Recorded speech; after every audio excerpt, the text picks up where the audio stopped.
truths, so someone who is enlightened, includes 2 points. A division based on the type of person it is who seeks to establish the nature of the two truths, and the distinction between relative degrees of understanding. And that is what is meant by the text by contemplatives and ordinary folk. So what is actually said here is that the contemplatives, so the person who practice actually and who gain an understanding of ultimate reality, see things differently from ordinary folk. And what they see differently is that while at the same time they see conventional reality, they also at the same time see ultimate reality. So that's a different in view. So it's like being on a mountain. If I climb a mountain and I'm busy climbing, then I see a certain landscape. But someone who is higher up than me looks down and he sees me climbing and all the landscape and has a higher vantage point, so he sees more.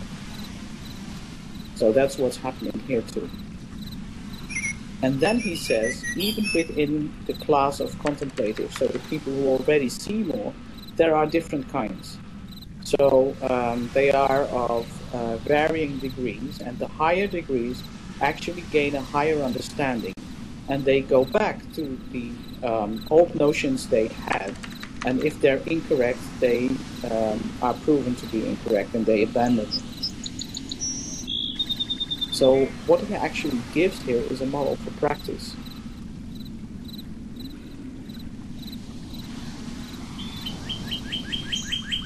Yes, if I'm on the mountaintop and I see you climbing towards me, I can even say, and this is of course the function of teachers, where the path is easiest for you. I can shout down to you and say, no, go a little bit to the right there, or go a little bit to the left there, because it is, I see more. And that's just a physical fact. And I see things that you yourself can't see. But it's just a function of being somewhere on the path relative to where you want to go. I don't know if I'm really clear on this, but that's how I feel this. Okay, someone understands me at least. I'm so glad. But actually, what Shantideva is giving here is a model for practice. Because he says, first of all, we all start as ordinary folk. And our view is limited because we live in the world of conventional reality. Right? But when we start to practice, we gain a view of ultimate reality because of our practice. We see that there is ultimate reality at the same time as conventional reality. So we actually know that the notions, chair and table and what have you, are void, are empty of meaning at the end of the day, because we can never find chairness, we can never find tableness, we can never find those in the phenomena that we observe around us. And we can also not find it in what we think is a solid self. We even recognize after practice that this notion of self is empty. And if we get at that point, we gain a view of ultimate reality. But, he says, even if you have gotten a view of ultimate reality, then there are different levels of understanding. And you progress from a first understanding of ultimate reality to an ever more refined understanding of what the workings of that are in life. And that is what he means in verse 4. Because he says, due to the difference in their intelligence, even contemplatives are refuted by successfully higher ones by means of analogies accepted by both parties, regardless of what they aim to prove. There's something else behind the text here, because I said that this text is somehow the starting point for a lot of polemical activities between different Tibetan schools in philosophy. And that is what he's hinting at too. Because he says, first of all, there's a difference between Theravada practitioners and Mahayana practitioners.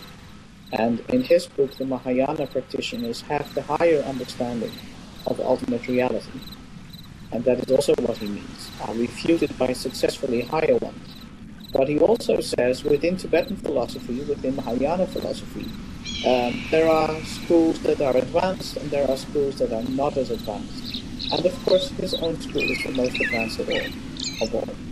And you'll see that further on in the text if we get to it, because one by one, he starts refuting the objections of all the different schools of Madhyamaka philosophy and also of non-Madhyamaka philosophy.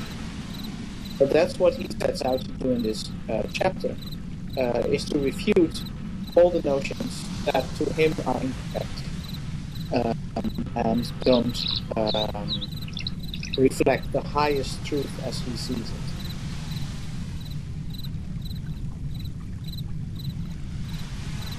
And the one thing that he says in verse 5 is, I think, like a summary of what has gone before, because he says ordinary people see and imagine things as real and not illusory. It is in this respect that there is disagreement between the contemplatives and the ordinary people. And this, of course, is the difference between, because if you've been on the path a little bit, you'll actually know that what many people see as unchanging and solid is in fact changing and has a transient nature.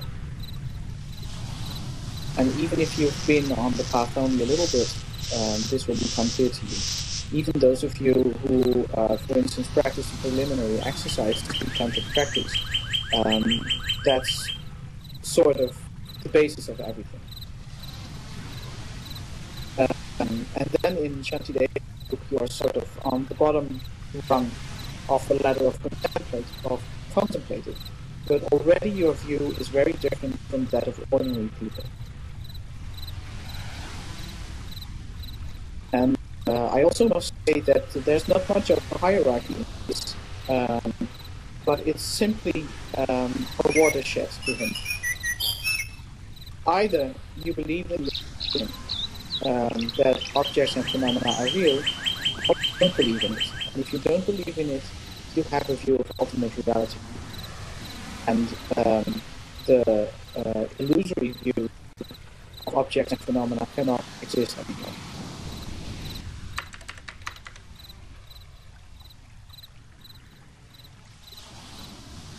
So again, the question is everyone with me up to this point?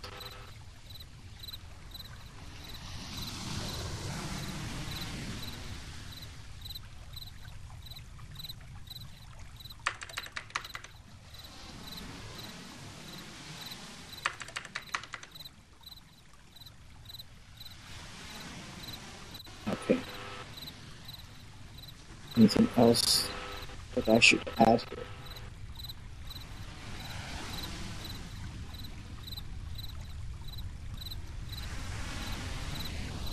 Yeah, it's interesting. It's interesting for me personally, but it's also interesting in a wider sense that all this gaining an understanding is often called acquiring the view. That's interesting because it's a viewpoint. And I think actually that seeing has a lot to do with this. Because I think that of all the senses, it is seeing our dominant sense that actually makes it very tempting to believe there are clear-cut distinctions between objects and phenomena. And so what the practice offers us is a different way of seeing. Yes, I agree with you, Gillian. It is actually a Gnostic understanding. And I must also say, but this is unrelated, in the Alexandria of the 1st century AD, there was actually a sect of Jewish monastics called the Therapeutae. That's how they are called in the literature. And there's somewhat of a reference to them in, I think it is Josephus who writes about them. And there is one very interesting theory that holds that there were Buddhist missionaries in Alexandria who were sent by King Ashoka there and that actually